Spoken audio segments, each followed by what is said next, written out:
आप लीडर मनीष सिसोदिया ने press conference कर दिल्ली के लोगों का शुक्रिया अदा किया। मनीष सिसोदिया ने कहा कि दिल्ली के लोगों ने काम पर वोट दिया और नफरत की सियासत को उखाड़ फेंका। सिसोदिया ने भी ये कहा कि 16 फरवरी को अरविंद केजरीवाल वज़ीर आला के ओहदे का हलफ लेंगे। उन्होंने इस दौरान ये भी कहा कि पार्टी आने वाले दिनों में इस बात पर गौर करेगी कि किस किस रियासत में आप अच्छा कर सकती है।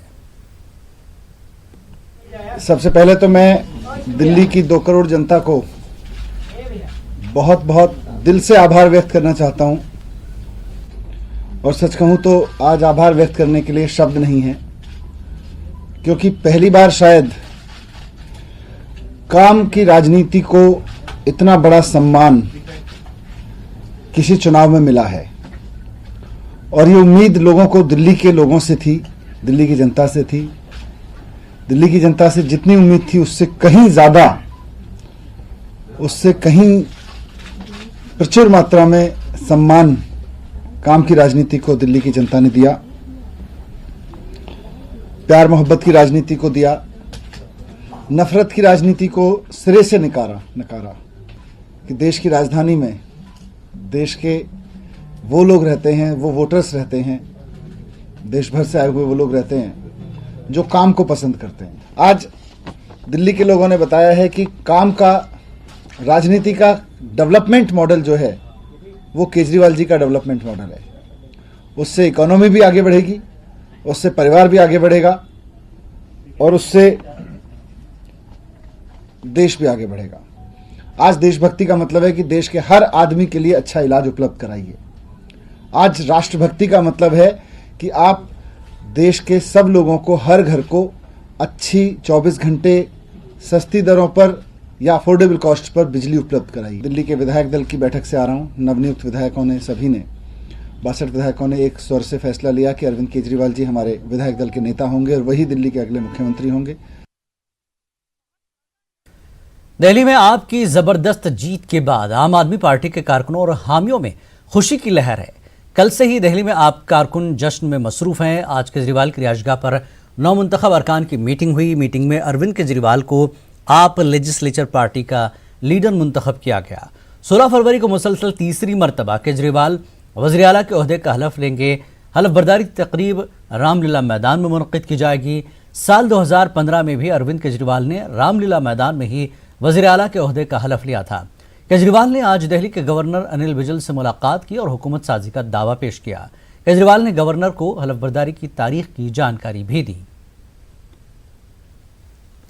अरविंद केजरीवाल के घर के बाहर आप कारकुनों का हुजूम लगा हुआ है और हमारी नुमाइंदा रचना ने उन लोगों से बातचीत की। आइए सुनते क्या कुछ कहा उन लोगों ने। का क्या एक्सपीरियंस है, तमाम जो सपोर्टर्स हैं आप देख रहे होंगे कि मेरे पीछे भी खड़े हुए हैं। उन्हीं से हम जान लेते हैं कि इस चुनाव को लेकर जिस तरीके के अनुभव हमारे रहे तो उन लोगों का क्या अनुभव था। आप चूंकि आम आदमी पार्टी बम्पर जीत कर आई है, 62 सीटें लेकर आई है, पिछली बार 67 सीटें लेकर आई थी, तो वो लोग क्या सोचते हैं ये बताइए कि दिल्ली विधानसभा के चुनाव हुए, तीसरी बार अरविंद केजरीवाल सरकार बनाने जा रहे हैं, क्या कहना चाहेंगे? हमें इस बात की बहुत खुशी है कि हम तीसरी बार अरविंद केजरीवाल की सरकार बनने जा रही है दिल्ली में। और पिछले 5 सालों में अरविंद जी ने बहुत अच्छे तरीके से काम किया है और आने वाले 5 सालों में भी बहुत और अच्छे तरीके से काम होगा। तो इस बात का हमें बहुत खुशी है।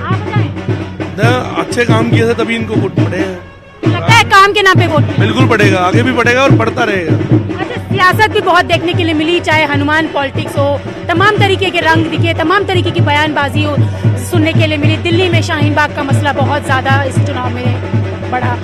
क्या लगता है इन सब चीजों को देख के? देखिए, भाजपा का काम पोलराइजेशन है। बिना पोलराइजेशन के भाजपा वार्ड का चुनाव नहीं जीत सकती। कितना अच्छा होता मोदी जी के 2014 के जो मैनिफेस्टो था उसके आधार पे भाजपा वोट मांगती, नगर निगम में किए गए कामों के आधार पे वोट मांगती।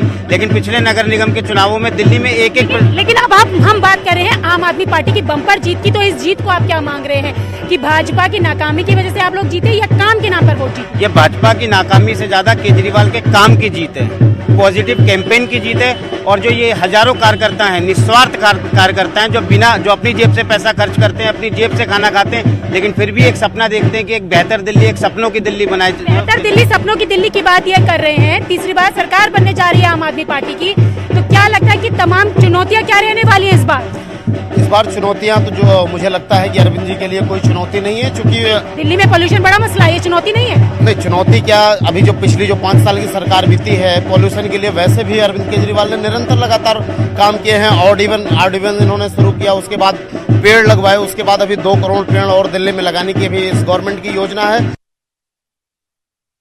और कांग्रेस ने दिल्ली असेंबली इंतखाबात में भी इस बार अपने पुराने मुजाहरे को दोहराया। इस बार भी पार्टी ने खाता नहीं खोला। हार की जिम्मेदारी लेते हुए पीसी चाकू ने अपना इस्तीफा सोनिया गांधी को सौंप दिया है। उन्होंने कहा कि शिकस्त की वजूहात पार्टी लेवल पर जानने की कोशिश करेंगे। लोकसभा चुनाव के नतीजे आ गए, आम आदमी पार्टी की सरकार बन गई, बीजेपी बढ़त में रही, लेकिन कांग्रेस वहीं की वहीं रही। चाको दिल्ली कांग्रेस के प्रभारी हमारे साथ है बात करने के लिए। चाको जी, क्यों कांग्रेस की ये दुर्दशा हो गई यहाँ दिल्ली में? No, as far as I am concerned, this is an expected result. There is no surprise as far as I am concerned.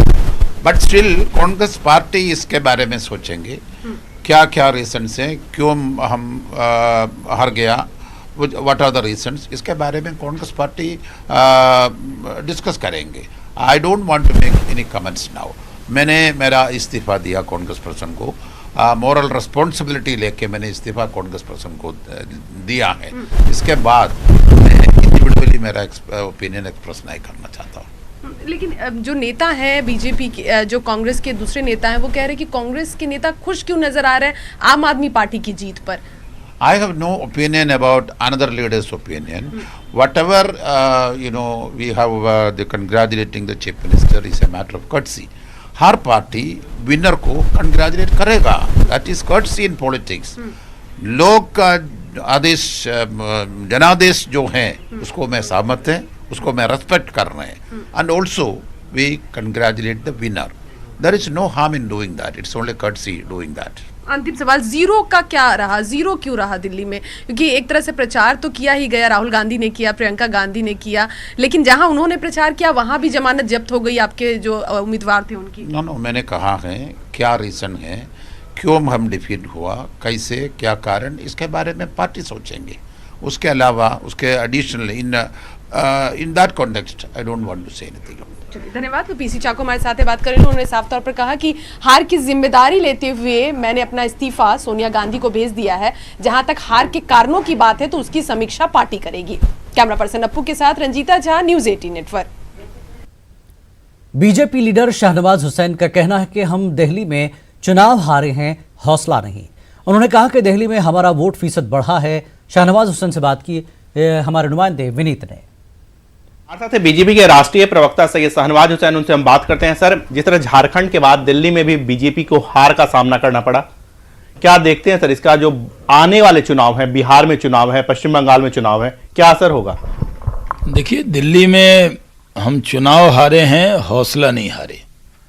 Delhi के अंदर पहले से ज्यादा वोट लिया, जनता दल यूनाइटेड और लोजपा के साथ मिलकर दिल्ली में चुनाव लड़े। दिल्ली में कांग्रेस पार्टी पूरी तरह से ख़त्म हो गई और उसने आम आदमी पार्टी के साथ अपने आप को मर्ज एक तरह से कर लिया। और दिल्ली में पूरे चुनाव में उसको सिर्फ 3,96,000 वोट आए पूरे दिल्ली के अंदर। लेकिन हमने सीटें भी बढ़ाई और अपना मत प्रतिशत भी बढ़ाया है। अब हम बिहार की तैयारी में हैं। बिहार में नीतीश कुमार जी के नेतृत्व में लड़ेंगे। लोजपा, जदयू और भारतीय जनता पार्टी इकट्ठे होकर लड़ेगी और हम 200 के पार जाएंगे। बिहार में सरकार बनाएंगे नीतीश कुमार जी के नेतृत्व में, इसमें कोई शक नहीं है। बंगाल में तैयारी में लग गए। अब दिल्ली के चुनाव के बाद हम सबका सारा ध्येय जो है वो बिहार के चुनाव पर लग गया है। लेकिन सर, जिस तरह से अगर हम चुनावों के बारे में बात करें, गठबंधन के बारे में बात करें, जिस तरह से आपने एलजेपी और जेडीयू के साथ दिल्ली में गठबंधन किया, पहले आप अकाली के दल के साथ थे, क्या अगर पुराना कॉम्बिनेशन ही रहता तो ज्यादा बेहतर रहता, ज्यादा सीटें आती? देखिए, दिल्ली में जब भारतीय जनता पार्टी ही बहुत अच्छा परफॉर्म नहीं कर पा रही थी तो फिर जेडीयू और लोजपा तो पहली बार हमारे साथ गठबंधन में यहाँ पे लड़े थे, तो उतना अच्छा हम नहीं कर पाए, इसलिए वो भी अच्छा नहीं कर पाए। लेकिन बिहार में आज हमारी साख है वहाँ पे और बिहार में हम ज़रूर सरकार बनाएंगे। हाँ सर, इसके साथ ही साथ बात करें जिस तरह से बीजेपी में झारखंड का चुनाव हार गए, महाराष्ट्र में भी आपके गठबंधन की अब सरकार नहीं है, दिल्ली में भी चुनाव हार गए, शरद पवार जैसे नेता कह रहे हैं कि बीजेपी को हराने के लिए ग्रैंड अलायंस होना चाहिए, वो विपक्षी एकता की बात कर रहे हैं और उस तरह के गठबंधन बनाने की बात कर रहे हैं। देखिए, हम लोग दिल्ली का चुनाव हारे हैं तो जो हमारे विरोधी हैं उनको लगता है कि शायद वो हर जगह सफल होंगे, ऐसा नहीं है। बिहार में हमारा गठबंधन बहुत मजबूत है और बंगाल में भी हम पहली बार भारतीय जनता पार्टी की सरकार बनाने वाले हैं। ठीक है, बहुत धन्यवाद। कैंसर प्रहलाद के साथ विनीत कुमार, न्यूज़ 18 दिल्ली। मरकजी वजीर गिरिराज सिंह ने देवबंद पर मुतनाज़ा बयान दिया है। गिरिराज ने कहा है कि देवबंद दहशतगर्दी की गंगोत्री है और बड़े बड़े दहशतगर्द यहीं से निकलते हैं। उन्होंने मजीद कहा कि सीए की मुखालफत नहीं बल्कि मुल्क की मुखालफत की जा रही है। मैंने एक बार कहा था कि ये देवबंद ये आतंकवाद की गंगोत्री है।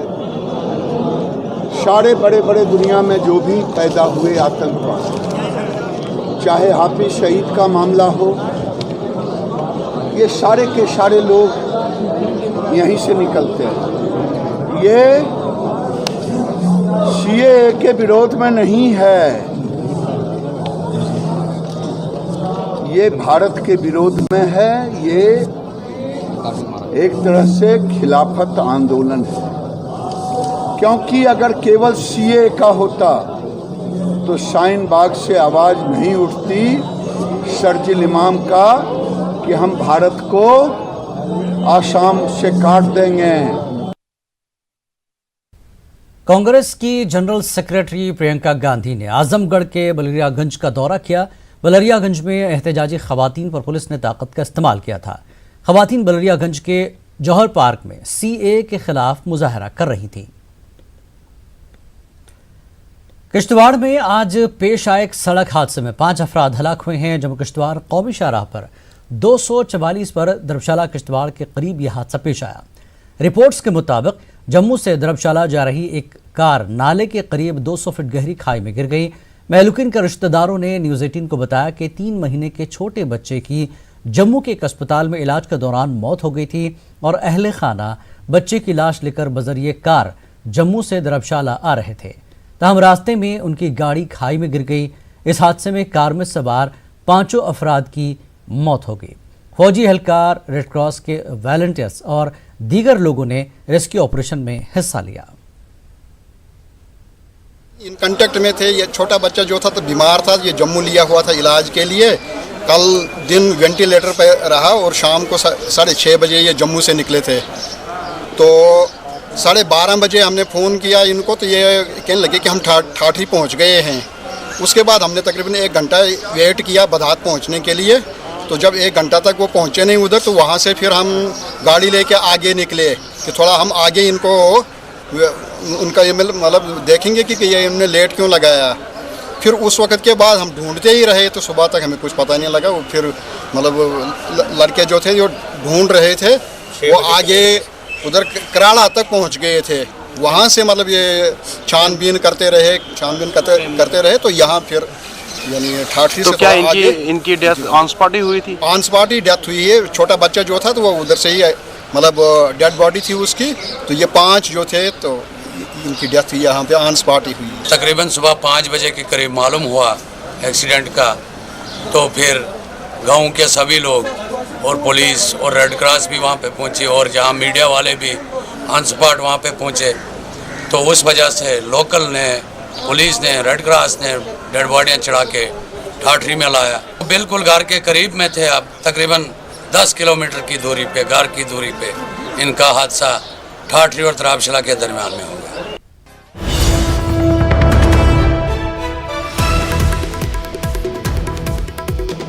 और इस वक्त की मुंबई से बड़ी खबर आ रही। मुंबई से बड़ी खबर, 23 बांग्लादेशी शहरियों को गिरफ्तार किया गया है। जिलापाल घर विरार में गैर कानूनी तरीके से क़याम पजीर थे। अरनाला पुलिस मामले में मजीद जांच कर रही है और ATS और एंटी ह्यूमन ट्रैफिकिंग महकमों की ये कार्रवाई। बड़ी खबर मुंबई से 23 बांग्लादेशी शहरियों को गिरफ्तार किया गया है। जिलापाल घर विरार में गैर कानूनी तरीके से क़याम पजीर थे। बरनाला पुलिस मामले में मजीद जांच कर रही है और एटीएस और एंटी ह्यूमन ट्रैफिकिंग महकमों की ये कार्रवाई है जिसमें 23 बांग्लादेशियों को गिरफ्तार किया गया है। जिला पालघर और विरार में गैर कानूनी तरीके से ये यहाँ क़याम कर रहे थे, तो एटीएस और एंटी ह्यूमन ट्रैफिकिंग महकमों ने कार्रवाई की। बरनाला पुलिस मजीद मामले की जांच कर रही है।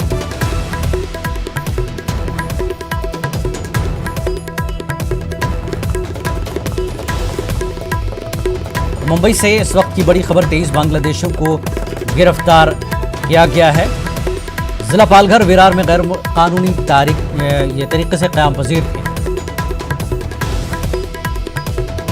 और इस वक्त मजीद जानकारी के लिए बात करते हैं, हमारे नुमाइंदे जाकिर मिस्री मौजूद हैं। जी जाकिर, क्या जानकारी है जो गिरफ्तारियां हुई हैं बांग्लादेशियों की? गिलानी जी, जो एटीएस का एक इनपुट मिला था उनको कि यहाँ पर बांग्लादेशी जैसा विरार एक एरिया है, विरार के अरनाला सीशोर, ये जो समुद्र किनारा है, किनारे पट्टी है, वहाँ पर राजौरी गांव के एक झोपड़पट्टी में ये सब वहाँ पर रहते हैं और वहाँ पर मजदूरी करते हैं, ऐसा एटीएस को खबर मिली थी। एटीएस ने फिर छानबीन करने के बाद पहले जो बांग्लादेशी मिला था उनके पास से वो जो इनके पास एक ही रहता है कि वो बोलते हैं कि हम कलकत्ता वाले हैं, लेकिन जो उनको दस्तावेज मिलना चाहिए था वो दस्तावेज उनसे नहीं मिला एटीएस को। तब एटीएस ने छानबीन करना शुरू कर दिया। पूरे के पूरे एक कुनबा मिला उनको, एक पूरा एरिया झोपड़पट्टी का एरिया, यानी ये पूरी एक फैमिली है। यस जी, ये एक बांग्लादेशी लोग हैं। यहाँ पर इनके पास कोई भी दस्तावेज नहीं है। सबसे बड़ी बात, एक सेंसिटिव बात है कि यहाँ पर 1993 का जो ब्लास्ट हुए थे, हमारा सीरियल धमाका हुए थे मुंबई में, ये रूट से ही आतंकवादी जो गए थे, यही सी रूट से गए थे और यहाँ पर अरनाला ये सी रोड पे ही ये लोग रुके हुए थे। तो मजदूरी करते थे, लेकिन हम लोग ये जान नहीं सकते कि मजदूरी के आड़ में लोग क्या करते होंगे। लेकिन सबसे बड़ी खबर ये है, सबसे बड़ी बात है कि बहुत अच्छी कार्रवाई हुई। 23 कब से ये लोग यहाँ पर हैं? जी हाँ, पुलिस के महकमे से हमको पता चला कि 1-1.5 साल से वो रहते हैं। पहले जब आए थे तो ये जिससे पकड़े थे वो पहले आए थे, बाद में उन्होंने और लोगों को भी लेके आए हैं। और यहाँ पर जितने रिसोर्ट्स हैं या फिर समुद्र किनारे पे जो मजदूरी करना है वो करते रहते थे, फिर बोट पे भी जाते थे, क्योंकि इनकी खासियत है कि इनके बांग्लादेश में भी वो लोग बोट पे काम कर सकते हैं, तो इनकी ये आबो हवा यहाँ पर सेम है, इसके लिए ये यहाँ पर भी काम करते हैं और बहुत कम पैसे में ये लोग काम करते हैं। इसका फायदा यहाँ के लोकल्स लोग उठाते हैं और थोड़ी बहुत उर्दू भी बोल लेते हैं, तो इसको हमारे लोगों को, यहाँ के लोग बाशिंदों को लगता है कि ये कलकत्ता के हो सकते हैं, इसके लिए वो यहाँ पर रुक जाते हैं। लेकिन जो इस एरिया में जहाँ पर सेंसिटिव एरिया है, सीशोर एरिया है, कहीं पर भी इनपुट्स हम लोग को पहले भी हम लोग को मिलते रहते थे कि यहाँ पर हो सकता है कि आतंकवादी यहाँ पर गुजर सकते हैं, तो ऐसे इनपुट्स बहुत सारे मिलते रहते थे। लेकिन ये बांग्लादेशी यहाँ पर रुकना, सीशोर पे रुकना खासतौर पे, ये एक सेंसिटिव बात है। और एटीएस ने जो कार्रवाई की, इसके लिए लोग यहाँ पर उन्हें शाबाशी देते हैं कि उन्होंने जल्द से जल्द कार्रवाई की। और 23 लेकिन जाकिर, एक चीज ये भी है, 1.5 साल से ये लोग यहाँ रह रहे हैं और जिस रास्ते का इस्तेमाल करके लोग आते और जाते हैं, तो कहीं ना कहीं एक सिक्योरिटी चूक भी है पुलिस की इसमें। ये बात हम बोल सकते हैं, लेकिन फिर भी पुलिस ने जो कार्रवाई की, कम से कम वो तो मानना पड़ेगा कि 23 लोगों तो पकड़े। हाँ, बिल्कुल। ऐसा देखेंगे तो पूरी परिसर, पूरे एरिया में, पूरे क्षेत्र में, तो जिस एरिया में ये लोग रहते हैं, पूरी फैमिली जैसे कि आप बता रहे हैं कि पकड़ी गई है, तो क्या और भी इस तरह की जो है तलाशी मुहिम चलेगी, इस तरह की कोई कार्रवाई पुलिस की आगे है? क्योंकि ये एक नहीं, फिर ऐसे और कई निकल सकते हैं। तो उस इलाके में अगर इस तरह का माहौल है तो आगे सिक्योरिटी के लिहाज से महफूज किया जाना चाहिए मुंबई को। गिलानी सर, ये बात सही बात है, आपने दुरुस्त फरमाया कि यहाँ पर जो मनसे बहुत पहले से एग्रेसिव थी बांग्लादेश के ऊपर। बांग्लादेशी जो बाशिंदे रहते हैं और वो नाइजीरियन, बांग्लादेश तो भी यहाँ पर गुनहगारी में ज्यादा नहीं दिख रहे, लेकिन वो लोग किसी भी तरह से, ये हो सकता है क्या स्लीपिंग सेल के हो सकते हैं, लेकिन नाइजीरियंस जो है यहाँ पर नाला सोपारा अगर परिसर में देखा तो गुनहगारी में भी है। वहाँ पर ड्रग्स हॉल में भी पकड़े हैं उन्होंने, और बहुत सारे ड्रग्स बेचने वाले भी नाइजीरियंस दिख रहे हैं। तो ये दोनों जो बाशिंदे हैं, जो लोग रहते हैं, हमें फॉरेनर करके हम लोग उनके ऊपर नजर नहीं रखते, लेकिन ये लोग फॉरेनर्स के आड़ में ये सब काम करते रहते हैं, जिसकी वजह से यहाँ पर जो माहौल है जो खराब होते जाता है। और इसके ऊपर पुलिस ने नाइजीरियंस पे कार्रवाई की थी और एटीएस पे कार्रवाई की। हो सकता है कि कॉम्बिंग ऑपरेशन और भी इस क्षेत्र में लिया जा सके। जाकिर, ये जो 23 लोग पकड़े गए, तो क्या इसमें लेडीज जेंट्स कौन कौन लोग हैं? मिक्स है यहाँ पर गिलानी सर, मिक्स है लोग यहाँ पर, क्योंकि मैं पहले भी कहा कि यहाँ पर जो मजदूरी करते हैं ये लोग बहुत कम पैसे में मजदूरी करते हैं, इसका फायदा यहाँ के लोगों को मिल जाता है। क्योंकि यहाँ पर जो दूसरे जो करने वाले मजदूरी करने वाले हैं वो लोग अभी आजकल नहीं मिल रहे, इसके लिए इनका फायदा ले रहे थे और इसकी आड़ में इस तरह के लोगों से फायदा उठाते जरूर हैं, लेकिन ये सिक्योरिटी के लिए कहीं ना कहीं खतरा भी बनते हैं। बहरहाल पुलिस के लिए कामयाबी है कि बांग्लादेशी 23 जो है गिरफ्तार कर लिया। बहुत बहुत शुक्रिया जाकिर इस जानकारी के लिए। आगे बढ़ेंगे। गैर मुल्की वफ्द ने डल झील की सैर की। ये वफ्द लातीनी अमेरिका, फ्रांस, जर्मनी, कनाडा और अफ्रीकी मुल्कों के सिफारतकारों पर मुश्तमिल है। ये वफ्द शिमाली कश्मीर में मेवा फरोशों से मुलाकात करेगा। श्रीनगर में मीडिया नुमाइंदों, सिविल सोसाइटी ग्रुप और सियासत से वाबस्ता लोगों से मुलाकात करेगा। गैर मुल्की सिफारतकारों का दूसरा वफ्द जम्मू कश्मीर का दौरा कर रहा है। सिक्योरिटी यहाँ पे सख्त है। सामने होटल में, एक प्राइवेट होटल में ये रिहाइश पजीर है। आज दिन के लिए ये डेलीगेशन यहाँ पे है और हमें जो बताया गया है कि यहाँ पर उनकी मुलाकात कुछ सिविल सोसाइटी के मेंबरान से होगी, कुछ जर्नलिस्ट के बारे में भी बात की जा रही है, लेकिन कौन कौन जर्नलिस्ट हैं ये साफ नहीं है। आज दिन का यहाँ पे इनका दौरा है। बारामूला के बारे में अभी तक ये तय नहीं है कि वो प्रोग्राम मुलतवी किया गया है या नहीं। फ़िलहाल हमें जो बताया गया है कि यहाँ पे ये मुख्तलिफ डेलीगेशन से आज मुलाकात करेंगे। कई मुल्कों से ये डेलीगेशंस है और ये कोशिश है मरकज़ी हुकूमत की तरफ से, ये कोशिश है कि पाकिस्तान जिस तरह मुख्तलिफ वर्ल्ड फोरम्स में ये बात उठाता रहा है कि कश्मीर में हालात ठीक नहीं है, उसका तोड़ करने की कोशिश की जा रही है। इन डेलीगेट्स के ज़रिए उन्हें यहाँ पे दिखाया गया है। ये एक गाइडेड टूर है, जिस तरह पहले एक डेलीगेशन आया था उसी तरह का टूर है। ऐसा नहीं है कि इन्हें खुलेआम लोगों से बात करने दी जा रही है, ऐसा नहीं है। एक गाइडेड टूर है। इनका जो शेड्यूल है वो पूरा बना हुआ है। उन्हें किससे मुलाकात करनी है और किससे नहीं, ये पहले से तय है। शबीर शाह के साथ शबीर अहमद, न्यूज़ 18 उर्दू, श्रीनगर। और इस बुलेटिन में फिलहाल इतना ही। आदाब।